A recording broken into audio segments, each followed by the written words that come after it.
What is up, everybody? Welcome back. Another episode here of Bass and Furious, guys. Doing another live stream here. I'm gonna try to do these every night, like I mentioned, for about 2, 3 weeks, guys. I'm gonna give it a try. Sorry, just watching Mark Daniels Jr. New video, kind of going over the topic that we're talking about today. So we want to talk about winning bass fishing tournament strategies. Now, I will say this: I'm not the foremost expert, obviously, in winning bass fishing tournaments. I have a remote amount of knowledge. I have cashed in several tournaments, so I'm not a complete novice in this sense. But I'm also not Jordan Lee, and I didn't win back-to-back classics. I'm also not Kevin Van Dam, but I do have a pretty good understanding. So I kind of wanted to throw out here my idea or what I was thinking. So I was watching a couple videos earlier today. Kind of goes with the Bassmaster Classic deal too, guys. What people are sharing about the classic. So what it comes down to. And also, too, if you haven't hit that like, subscribe button to the channel, be sure to subscribe to the channel. I appreciate it. I'm still growing. I'm still new to this to a certain extent, especially live streams. But as far as YouTube, there, I'm just trying to grow just like everybody else. So be sure to subscribe, turn on that bell so you get notified about the streams and you get notified about my videos. Uploaded a new video earlier today. Be sure to go back and check that out when you got some time. I appreciate you hopping in the stream with me though and talking a little bit about bass fishing. And as for that big jumbo sized cat behind me, you freaking me out, man. I don't understand. So, don't worry about my cat. My cat's fine. My cat, this cat back there is doing fine. He's doing okay. So, I mean, it's a nice looking cat, guys. It's a nice cat. Cat is our friend. So, I want to talk a little bit about some of the tournament strategies. So, I kind of want to just throw an idea out there. A gentleman broke down his channel is called Fish the Moment. You guys may have seen him, Fish the Moment. He breaks down a lot of tournament videos. He has some really good tips and tricks on how to catch fish. He's won quite a few tournaments. He does a pretty good thing with his fishing.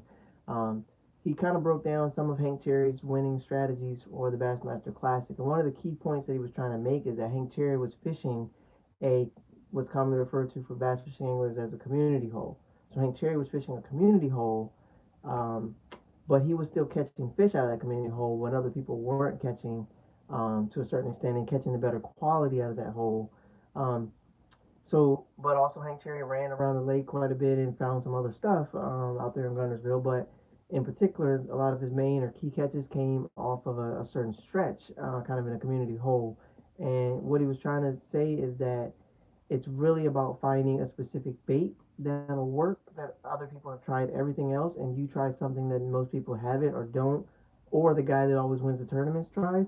You try to find that specific bait and then go with that, as opposed to trying to find some like remote hole where you got to run 2 hours away and you only can fish for 4 hours out of the day because you spend 4 hours driving versus the community hole. So basically, he showed the distance to the place Hank Cherry was fishing versus the takeoff place, and literally it was like right up the street. Like it's almost like going to your local Walmart or something. It's like literally right around the corner. They're everywhere. So Hank Cherry ends up winning $300,000 by going to a place that's literally a few hundred whatever from the takeoff site. It's kind of like, and then you got guys running all over the place, and then a couple other guys fishing in another area that's a community hole catching fish, but just doing something different. You hear a lot of times guys say it's all about finding the spot within the spot. I remember specifically because there was an FLW video where um, the guy was kind of talking about finding that spot within the spot, and I kind of wanted to elaborate on that particular topic just when it comes to bass fishing and tournaments. And huge shouts out for hitting that thumbs up. I appreciate you hopping in the chat. Thank you, hopping in the live stream. Wow, and live stream and hitting thumbs up. Sorry, I'm confused. So I kind of wanted to elaborate on that topic. So for me, every time I've had a halfway decent finish in a tournament, it's literally been a spot. Not even I could almost throw a rock to the boat ramp. How little I drive away, and I remember there was one tournament where we went to a place on the river. I probably would have to throw like 3 rocks to get to the takeoff, but I didn't go that far. And I happened to notice in a little cove in the back there was a guy fishing. I couldn't tell who the guy was. He never left that spot, and he could throw a rock back to the weigh-in site. Never left that spot. Fished that spot the whole tournament. Stayed there. Just maneuvered his way. Kept circling around that spot. And I was like, huh, either he's catching a lot or he's just like, I don't know, maybe he's drinking and just chill. Like, I have no idea what this guy's doing, right? Like, I can't tell. Cause I'm on a boat, I'm trying to find 5 fish. I don't care what he's doing, I'm trying to find my fish. And he's not moving, so I clearly can't go to his spot. So I'll get back to the weigh in. And the winner of the tournament is, of course, the guy that was fishing in the distance where he could throw a rock to the um, takeoff site. And I'm fishing up right across from him. I caught a decent bag. I didn't win the tournament. He won the tournament, and he could literally like hop off his boat and hop on the boat ramp and go back home. And I'm like, huh, that's interesting. Now, when that strategy works, it's great. Sometimes you have to know, like if you have 4 fish and you've tried your spot and nothing's working, the difference in the tournament angler that consistently wins versus the tournament angler that just keeps coming up short, in my opinion, is you got 4, you need 5, you got 3, you need 5. The angler that can adjust, make a quick run, grab them 2 fish, one of them possibly be a kicker, and then come back in with a good winning bag, that's the guy that's going to consistently win. He tries to find stuff that people don't find, or he just fishes better behind the guys who already fished the stuff, or he tries a different bait behind the guys. That's the guy that's going to consistently win. That's the guy I'm trying to become because I keep coming up second, I keep coming up third, I keep coming up fourth. They only pay out 3 places. I come in third, they only pay out 2 places. I come in fifth, they pay out 4 places. I come in second, they only pay out first place. Like I'm always that guy. I seem to last season I seem to be that guy a lot where I always catch enough fish, but not enough fish to get my name called at the end and somebody hand me a check and a trophy. So I'm trying my best this year to be that guy that can cycle through, get a little bit faster, make key decisions in critical moments, get to the spots, find these fish that I need to find, and then come back to the weigh in and be that guy that they call in the line. And second place is somebody besides me. First place is me. That's what I want to hear. That's what needs to happen. That's the goal.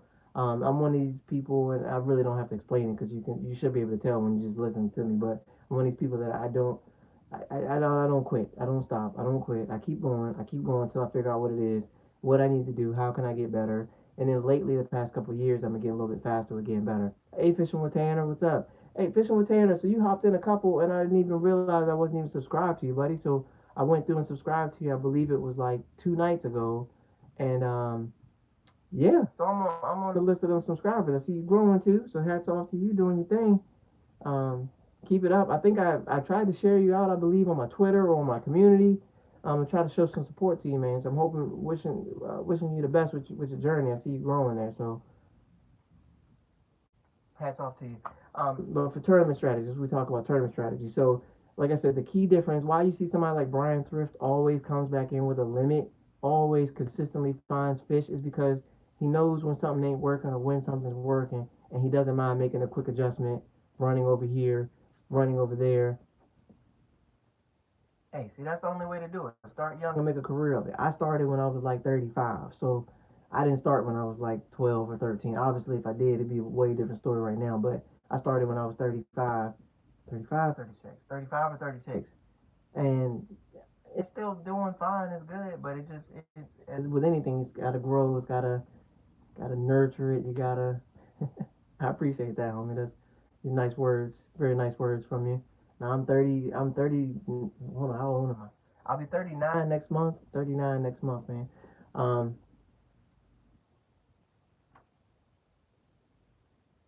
yeah, see, 35, 35. Yeah, see, I'm telling you. But here's the thing. You got to start. That's it. You just got to start. It don't really matter. Just kick it off. I watched a channel from a guy earlier who's probably 60. Dude out here making videos and doing his thing. So you just gotta kick it off.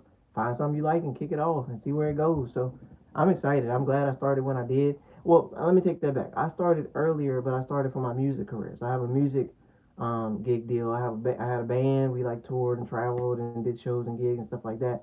So I started earlier on in my music side, and I still do occasionally some music stuff like that. I'm in a couple like music videos, and I've done some music videos with my thing. But for fishing, sorry, I started fishing at 35.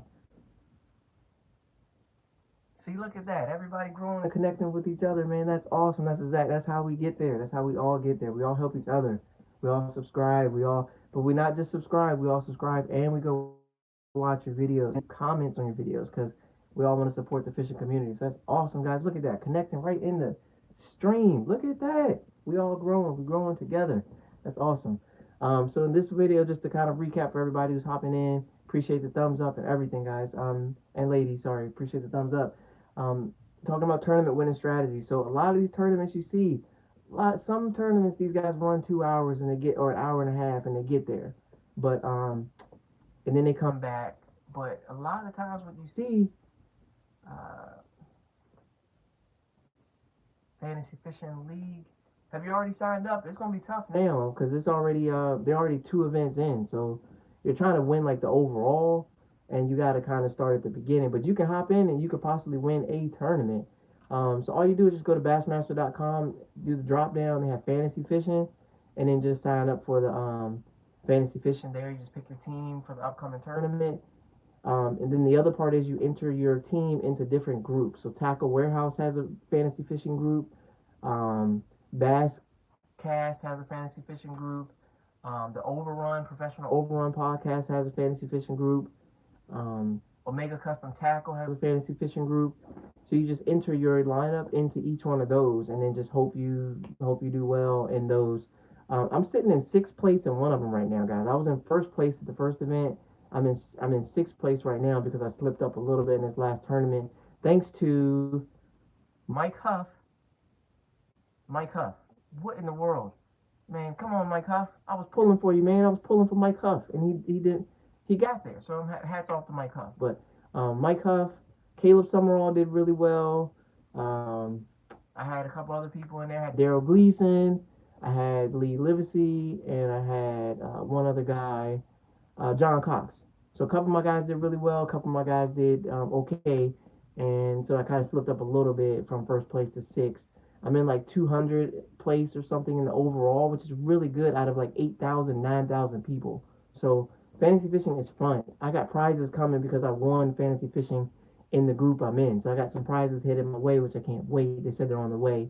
But I'm doing really well in fantasy fishing this year. I just got to get back on track in this next tournament, and I can make a huge push and get myself up there. Tackle Warehouse. If you win one of the Tackle Warehouse ones, you get a prize pack that is out of this world from Tackle Warehouse, filled with like. Go check out Tackle Warehouse's Instagram and see the prizes they gave out to people for winning fantasy fishing. It is almost like enough tackle that you'll need for a while. Go check that out, Tackle Warehouse. They did an awesome giveaway for winning the not a giveaway, the giveaway prizes if you win in fantasy fishing for that event, and the overall winner.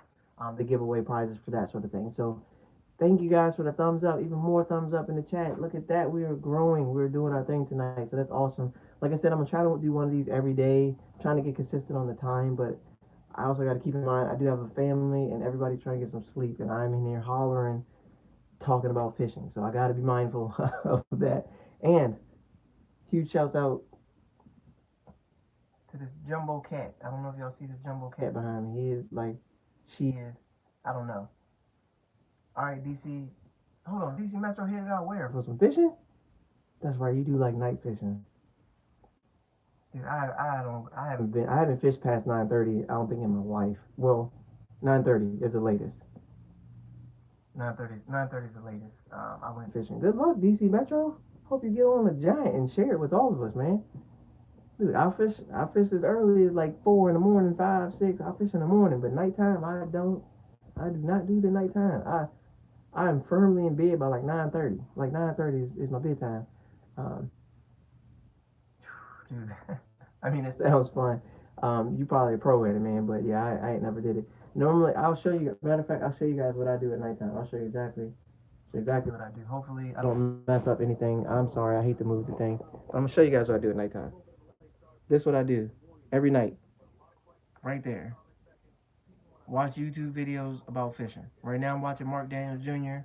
I'm about to put on Tactical Bassing. I watch the Texas Team Trail. I watch Bass. I watch FLW events. I'll just watch reruns of old FLW events for 45 minutes. Or I'll watch a Bassmaster live series for 7 hours. I just let it play all night and just hope that I absorb some knowledge while I'm sleeping and running up the Wi-Fi electricity bill. Sorry about that, guys. Make sure y'all can still see that jumbo cat. All right, so that jumbo cat, he's still there with us. So Again, we're talking tournament winning strategies, guys. That's what I was trying to go on over a little bit. Sorry, Mac Daniels. I'm gonna have to come back to you. And Garmin and the Garmin Panoptics. I'm gonna have to come back to Mark Daniels and the Garmin. He's trying to teach us how to develop in a pattern in muddy water. So this is the stuff I do. I watch this stuff at nighttime because again, I'm on that learning curve in a sense, guys. I haven't been fishing my whole life. I haven't been fishing for 20, 30 years. So I'm trying to pick up every little bit of tips I can do. Oh, 30. Oh, man. I love it when they're like 30. I love it when they're like 45 or an hour because here's the thing. I don't know if I've actually watched the YouTube video lately. Most of the time, what I do is just let them play and listen to them on my headphones. I don't really watch a lot of them except for at nighttime. I do for a little bit, but I love like 45-minute video. I will just let it play. Just, as long as someone's consistently talking, I'll just let it play because I'll just listen to what they're talking about and just let it ride. But yes, if I am on like a lunch break or something, or I do want to actually watch one, 15 minutes is about the max viewing I'm going to give you on a video. Probably about 15, 19 minutes. I'll give you 15, 19 where I'm watching. Ron C. So Ron, I checked out your channel today, man. I saw your mystery tackle box video, your kayak video, um, fishing with Tanner. Yeah, hey, whatever works, man. Shoot, they can do it. Ron, I checked you out, man. Look, you got that box filled up nice, man. You got some good stuff in it and some baits I hadn't seen before. Ron, that is awesome, man. You should hop in like a KBF. I don't know about a KBF. They have a local Virginia. I didn't check where you're at, Ron. I'm sorry, but they have just hop in one, dude. It's. I haven't done a kayak tournament. I've done tons of boat tournaments. I haven't done a kayak. It could be fun. I think it definitely could be fun. Little kayak tournament. Take like 3 rods. Put some tackle in there. It could be a lot of fun. Want to be Shark Man? All right. Here, you gotta say goodnight to my tournament partner. He's bedtime for him. He's got to get up early. That's my guy. You alright? Mm-hmm. Okay. See you later, bud. Good night. Love you. Mm-hmm. All right. Oh, Ron, you right here. Wow. What's up, buddy? I appreciate that, Gay P, at the airport, taking a flight. That's awesome. Yeah, Ron, you right up the street. I was just literally I passed Bowling Green this past weekend to get to a tournament. 5 bass in your life, or like this year? Wow, fishing and yakking. Wow,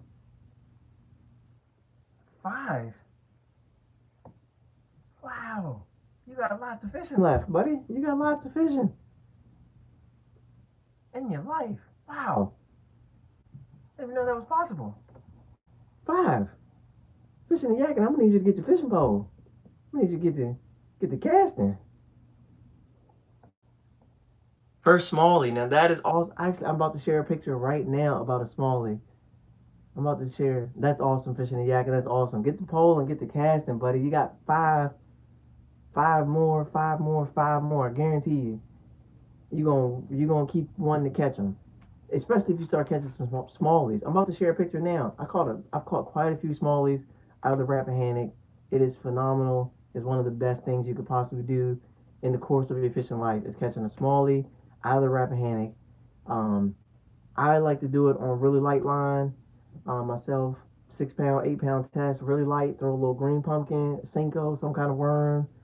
Throw it out there in that ultra clear water near the rocks in the little spot in Falmouth Beach area up there and on like the Rap. I've caught some from the city docks, like regular go to the city docks in downtown and then just cast out right there. I've caught some off of there.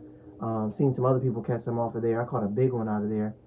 Um, Smallies are awesome, absolute smallies. No, I haven't fished near Georgetown. Literally, the only place I've fished north of here is obviously the Potomac all the time, but for my run, and that's it. I haven't fished anywhere else outside of that up north. And I'm just on the Potomac and the river. I haven't gone anywhere near there. Yeah, the fight for smallies is absolutely crazy. Yeah, see, that's the thing. My parents don't fish either. My dad doesn't fish. My mom doesn't fish. None of them ever fished. I don't know anybody growing up that fished unless they were like trying to, like there'd be some catfish guys that would make catfish and call everybody over for a fish fry. But like, I don't know. I didn't even know how they got the fish to the fish fry. I thought they bought them from Weiss, like or from I'm sorry. At that time, it was it wasn't Weiss. It was what was the name of the store? Food Line. That's it. I thought they got them from Food Line. I'm pretty sure they did get them from Food Line. I don't think anybody went fishing, but yeah, just growing up, fishing wasn't something I did, and I actually grew up on Lake Anna. I just didn't fish. I didn't like water. I didn't want to get in a boat. I didn't like fishing. None of that. None of that appealed to me at all. I really just wanted to play basketball. That's it. And music. I didn't like fishing at all. Like not at all. But yeah, caught some fish. Fished a couple tournaments, and now you see where I'm at. 9,773 hours of fishing later, I am here still just as excited as when I first started fishing. It is so much fun. It's so much fun. It's very relaxing. Tournament fishing can be a tad bit stressful in a sense, just from the sense that you want to do really good. Um, Jobs always get in the way of fishing. Hey, what's up, Benny Bass? Benny Bass, new to the. I appreciate you coming into the stream. If you're in the stream, hit that thumbs up button. Um, yeah, work always gets in the way of fishing. Like I want to find one good day where I can tell my boss that I need to go fishing, and I'm not gonna be able to make it into work today because my arm's in a cast, and I just hope they don't actually catch on to it, and I just get to go. Like one time, I just want to try that, see if it works. Say, boss, I can't come in.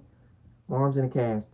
Uh, I'll see you tomorrow. Like I gotta try it one time. It has to happen at some point, but it's got to be like perfect because I'm only gonna get one crack at that, and pretty much when I start posting on Instagram, they're gonna realize that I'm not at the doctor's office. If I go live, I'm gonna be ruined. So I just need one. I just need one shot, one chance at that. But um, yeah, I'm definitely be fishing this weekend. I don't do a lot of fishing on the weekends per se. I do tournament fish on the weekend, but most of mine is like possibly during the week. Sometimes I do fish on Sundays, Sunday afternoon. But I don't do like a ton on Saturday. Saturday's usually our day for like soccer or some other activities that we have, basketball, stuff like that. Ask all my fishing buddies, they'll tell you. They always ask me to go fishing on Saturday. Hey, buddy, what you doing Saturday morning at 5? I'm not going fishing. I will be doing something else. It's family time, my friends.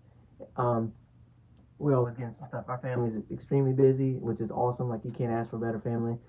We do a lot of really fun things together, a lot of cool things. Um, so that's awesome. So, guys, I was talking about tournament winning strategies. If you got some tips on that, like I said, here, you guys chime in on this. I'll just throw it out there. It almost seems better to me to just find the spot within the spot that's nearby, the spot that everybody drives past. Like they hop in their boat, they want to do 70, so they take off 70, they go flying down the river, and then the spot that they went right past usually is where you end up getting bit. I did target crappie like 2 times. I went out 2 times to try to actually find crappie because I saw a tip from Dave Lefebvre, I think it was, maybe. He showed like a rig for bass fishing, but I tried it once and it worked really good for crappie. So I went out again and tried it and had a really good time catching crappie that time. But that was probably 3 years ago. And since then, I haven't even been looking for crappie. I caught one crappie on a chatterbait and I caught one on Ned rig, and then I haven't tried it again at all. I've it's not my thing. Crappie, they're like a lot of fun, especially the big ones, like the slab ones. But I just never do it. I'm always either trying to catch a smallie or a largemouth, or I'm fishing a tournament, and I definitely don't want to see a crappie in the tournament. I caught a carp in a tournament one time. If you guys check, I got a video showing a carp. It's only like 4 minutes. So fishing with Tanner, there you go, 4 minutes. It's me catching a crappie on 8 pound test, spinning rod. I thought I had the tournament Potomac River either snakehead record or bass record when I caught this fish, and come to get it to the surface, and it's a huge carp. Oh man, I was upset. But it was good. I got a good picture with it. It was great. It's a huge fish, my biggest fish I've ever caught. But man, I thought I had the kicker. I thought I had big bass, and that we was about to win that tournament, and I was gonna come back home with $1,500. That's what I thought, and it was a carp. Oh boy. So I really don't like seeing any other species. I don't mind catching a snakehead. Now we'll say that. Let's just go right there. Talk about. I do not mind catching a snakehead. I will go out specifically to catch snakeheads. That is for sure. I will go out to catch snakeheads. They are fun. Snakeheads are fun. If you haven't caught one, you've got to catch one, and then come back and tell me. Hold on. Let me catch that again. My bad. Fishing with Tanner. Say that one more time. I'm sorry, buddy. I was trying to catch that. Yeah. If you haven't caught a snakehead, please go out to the Potomac, go to Aquia Harbor, Aquia Creek, go in that creek and throw around something, a chatterbait, a swim jig, a white swim jig, chatterbait, some kind of white chatterbait, some kind of top water, find something, and I guarantee you will get bit by a snakehead, and it will be the fight of your life, and you'll be like, you don't know what just happened. but you want it to happen again for sure. Like I guarantee you want it to happen again. It is a lot of fun to catch a snakehead. Um, Smallies still got them because they're actually a species that I can catch and win a tournament with, but snakeheads are a lot of fun. Um, it's awful to throw a top water frog up, pitch it right next to the lily pad, twitch, twitch, twitch, twitch, and have it get smoked. Um, dude, dude, it will scare the crap out of you. Ask my partner, my tournament partner all the time. He scared the crap out of them because they smack it so bad. They smack it so they knock the life out of that thing, and you're like, you think you got something big, like you just caught a giant bass, but it's just that snakehead. And then when you get them up there, um, I got I'm trying, but can't commit since I don't get my license till next. Oh yeah, yeah, I get you. It's gonna be tough to get to and from. That's the big thing, especially with tournaments. For boating tournaments, like having a reliable partner is like huge. You gotta have somebody that shows up on time. But I get what you're saying for the kayak. If it's just you and trying to get there back and forth, that kind of thing, I could totally get that. But all I read from that comment is next year is going to be your year to get in that kayak and go lay the smackdown on somebody. Because you, here's the thing: you put for fishing tournament winning strategies, you're putting that work in right now. So that's what we're doing right now. That's what I'm doing in the wintertime. I'm putting in that work. I'm trying out some different techniques. I'm trying different baits. I'm trying different presentations. I'm pitching stuff where I normally wouldn't. Yes, I'm losing tackle. I can't sit here and say I'm not losing tackle. I think I mentioned the other night with DC Metro in here. I'm losing tackle. That's fine. I don't want to lose tackle, but at the same time,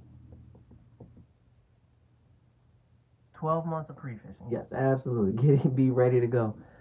Yeah, most tournaments they do let you pre-fish for the most part. All the tournaments I fish, they let you pre-fish. You can go out there and fish. You can go out there on Tuesday and fish. Some guys actually go out on Wednesday before the Wednesday nighter and fish Wednesday before it.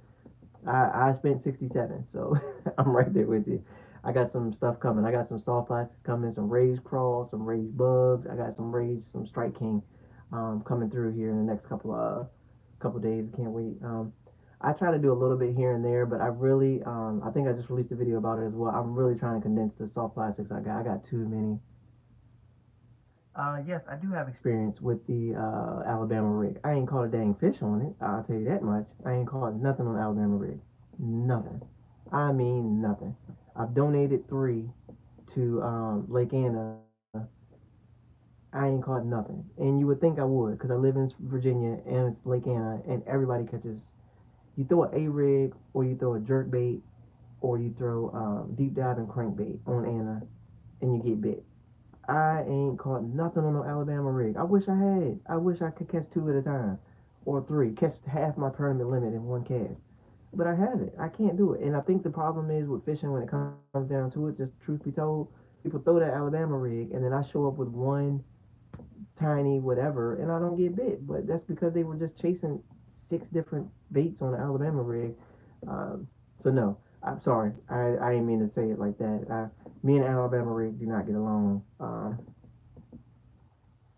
Heck yeah, look, man, fishing with Tanner, you gonna be set when next year comes, dude. You got all your tackle organized, and you practicing and getting yourself comfortable with these different presentations, getting all the stuff out the way. Yeah, they gonna have to look out for you on the in the kayak trail next year. So yeah, Alabama rig is not my friend.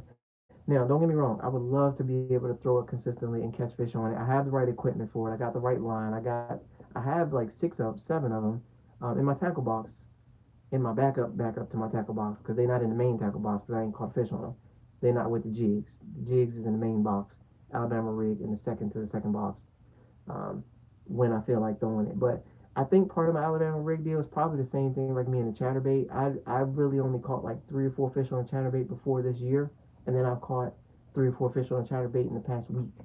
So once I started dialing in the chatterbait and how to use it and where to use it and how to reel it and different retrieves and varying different things and found a trailer I was good, chatterbait went from being in the backup to the backup box to being like the only bait I take out when I go. So the Alabama rig probably would be in the same way if I actually took the Alabama rig and tied it on. I think I actually mentioned in one of my other streams, tie it on, bring the only rod I bring, and just throw that. Right. I'd rather throw a spinnerbait or a chatterbait 100 out of 100 times. If I show up and I see Rocky, some riprap bank throwing a square bill, throwing that chatterbait, or I throw a spinnerbait, or I throw a jerkbait. Like that's it. Or I drop a shaky head. I'll go the other way and drop a shaky head. Or I'll throw a jig and let it hop down each of the stones. Like all those techniques, I'd rather do each and every one of those before I grab that Alabama rig. Because basically, you throw it out. Because in Virginia, you can have as many hooks on as you want. So you throw it out with 6 hooks. You happen to run by that one piece of brush that just so happens to be made of concrete, and your Alabama rig is now donated. You spent all that time putting on each individual swim bait and tying them all on just to make a donation. That bothered me. I would not give up on that chatterbait. I love a spinnerbait. Do not get me wrong. I love a spinnerbait. Boy, do I love a spinnerbait because it can catch some big fish. But I would not give up on that chatterbait. Tie it on. Slow down your retrieve if you need to. Take the skirt off. Just run it like a swim bait with like a little vibrating head. Awesome. I appreciate you tuning in. I know I'm going too long. Hey from Puerto Rico. What's up, Puerto Rico? Fish on the spot. Puerto Rico.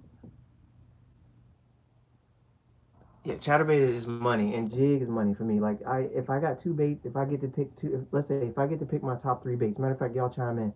Top 3 baits right now for me. If I had to pick top three, it would be drop shot, jig, and chatterbait has moved up into the top three. So I would throw a jig because I can just pitch it at different docks. Chatterbait, I can get a little vibration going. Drop shot. Before chatterbait, it was crankbait. I'll give me a crankbait, drop shot, give me a crankbait, drop shot. Sorry, I'm lagging, guys. Crankbait, drop shot, and jig. That's it. The other one, if I gotta mix it up, I would do shaky head. Love shaky head or wacky rig. So for my finesse presentation, shaky head, wacky rig, drop shot, jig, chatterbait, crankbait. Those, I'll take those anywhere. And I may mix in a Ned rig, but I don't really like to. Uh, yeah, jig, square bill, Ned. Drop shot. Drop shot is money. Like if you learn how to tie the Palomar knot, drop shot, run the line back through once you tie the Palomar knot, back down to the bottom, you can't go wrong with a drop shot. Guarantee you. Oh, I love a white fluke. Oh boy, do I love a fluke. I will gladly throw a fluke all day. All day. Everywhere I fish, I'll gladly throw a fluke. And you can rig it up so many different ways. Gladly throw that. Puerto Rico, throwing flukes in Puerto Rico. That is awesome.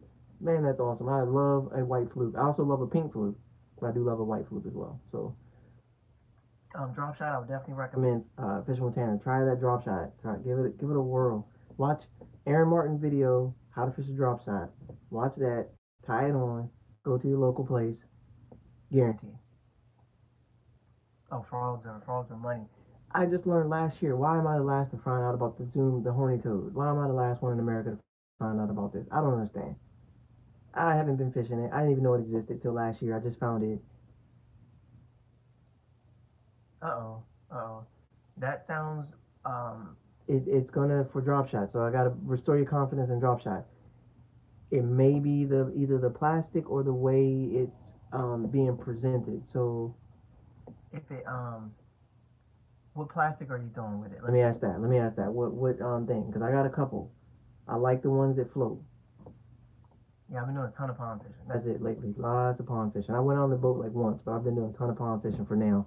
I will be out in the boat a lot here soon, but pond fishing for now. Ton of pond fishing. It's fun. And it's fun to dial in a pond. It is really fun to figure out what a pond, what color works in a pond, where the fish are at. And then once you figure it out and unlock it and be able to show up to that pond every time, go to like 3 separate spots on the pond and always catch something, that is where it's at. Speaking of which, the other day I went and tried. Same spot. Yeah, you definitely gotta have a buoyant plastic when drop shine. You got to. You gotta have something that hovers and quivers right there in their face, and they just can't get it. Sometimes you got to take the rod up and drop it back down, up, drop it back down, up, drop it back down every once in a while. Sometimes just let it sit there because it'll just be, it's quivering. You have to think with your hand, most of our hands are shaking. We don't even know they're shaking. And like, I do just sit there just like that. Yeah, see, I've never caught a fish on a tube on a drop shot in my life. I never have. Paddle tail, finesse swim. Yeah, no, I've used, try the Zoom, Strike King Z2. Everyone's gonna have a recommendation for this. I'll tell you that right now. Everyone's gonna have a recommendation. I love the Strike King Z2, and I also love the Missile Baits Bomb Shot. I've been throwing that on there quite a bit. But you gotta have one that, just like I said, just quick. RoboWorm is money. Check out YouTube fishing vids. Check out his channel. Watch how he Texas rigs that drop shot. with a robo worm. Always getting bit on that thing. The other thing is color too, because whatever's hovering, you just gotta make sure the color's good. Hey, Bo Pitbull, what's up? What's up? I appreciate you hitting that thumbs up button. Awesome, appreciate that. Yes, thumbs up button. So yes, I would definitely mess with your plastics, and then make sure when you hold it in the water, make sure that you see that it's like this. It has to be like this. It's so for me, it's so finicky. Like I know my drop shot leader length has to be a certain way. If it's any other way, I know I'm not getting bit that day. So I know I don't have. I know I'm not getting bit that day. It has to be a certain length for me, based on the conditions that you're at. It might be longer or shorter, depending on how deep you're fishing. And then the color plays a huge role. And then lastly, the action. Like I said, you're like this. Your hands already moving a little bit, just subtly just moving. Little hop up and down, let it drop. Hop up and down, let it drop, or just let it sit. Maybe a little bit of a quiver deal, and then it's about where you put it at. So where you put it at plays a role too. But yeah, definitely 12 to 18 is about the norm on that drop shot. Just depending if you go, oh, toads with just a Texas rig. That's why I say that horny toad, man. Those with just a Texas rig hook get you a reel fast enough to keep it above the water. Oh, those are money. But like I said, I just learned about them last year, and they made my last year, March and April, phenomenal catching fish in top water with that little toad just floating across. Boom, hold on tight, boy. I got like 3 or 4 videos of just Zoom horny toads lighting it up. Like those things are awesome. But there's a lot of other toads. There's a Trixie shark. Like you said, Sibyl makes one. There's a couple of places that make these frogs. The toad that just come across the surface are real good. Um, so I will say that here, these are all tournament winning strategies we're giving you right here. Throw a drop shot, throw a horny toad, throw jig, throw a chatterbait, throw a spinnerbait, throw a crankbait. These things will all get you dubs in tournaments. Even take Hank Cherry's win yesterday. They're breaking down Hank Cherry's Bassmaster Classic win. He was throwing a deep dive and jerkbait, a Mega Bass Vision 110, plus more. Yes, top water Cinco. I literally did that like 2 weeks ago. Just get that thing going across the surface too, and it's money. Like there's so many things you can do when it comes to fishing. You can put the fluke in the same way. I do it. I twist the fluke on top of the water all the time. Then I let it sink down in the holes. If I'm fishing grass, I'll run it over top of the grass. I'll get bit by a snakehead. Matter of fact, tie on a fluke and go to the Potomac too. You'll get bit snakeheads all day. But you come over top of the water with the fluke, see a grass, see a hole in the grass, let it drop in the hole, and then hold on tight. Hold on tight. Whopper plopper, I like whopper ploppers. I have a bunch of them. They did really good for me to a certain extent, but I don't know if I got my choice between like a horny toad or a whopper plopper. I'm probably throwing a toad. That's just I don't know. There's something weird about me in trouble hook top waters. Yeah, I don't have that much luck with them. I've caught some good fish on them. Don't get me wrong; they land big fish, but I've just had a hard time with them. So, for everyone, I've kind of went a tad bit over what I'm supposed to. I got to get up and go to work in the morning, and I'm sitting here, um, got everyone trying to go to sleep. Y'all hear me getting quieter and quieter. Everyone's trying to sleep. My kids trying to go to sleep. So I appreciate everyone for coming in the stream. I will be back, guys. It looks like this is a way better time for me to do streams. It's like 9:30 to 10, so I'm gonna try to adjust myself for that because I love having you in here. I love everyone to hit that thumbs up button. I appreciate you all. Um, yeah, you guys are awesome. I'd love to keep going, but I'm gonna have to hop on out of here. Hey guys, come back tomorrow night. Let's do it all over again. I will be free tomorrow night. I'll be back in here probably about 9 o'clock tomorrow night. If you guys aren't doing anything, Bass and Furious, my friends, my Bass and Furious friends, I appreciate each and every one of you for coming in the stream. Let's go. Let's do this, guys. Let's grow together. Together. If you saw somebody in here, connect with them. Let me just throw that out real quick. Connect with them in the stream. Checked out their channel. Comment. Let's link up, guys. Let's all grow together. We all trying to grow. Let's get this thing kicked off. So, my Bass and Furious friends, I appreciate you all. Yes, I'm getting that bread, all that bread. I'm gonna go to bed, get some sleep. I'm gonna get up in the morning. Tree Trimmer, I think he's still alive. Check out Tree Trimmer. She's still looking for something. But let's talk fishing again tomorrow night. I'll be back. Peace, peace, my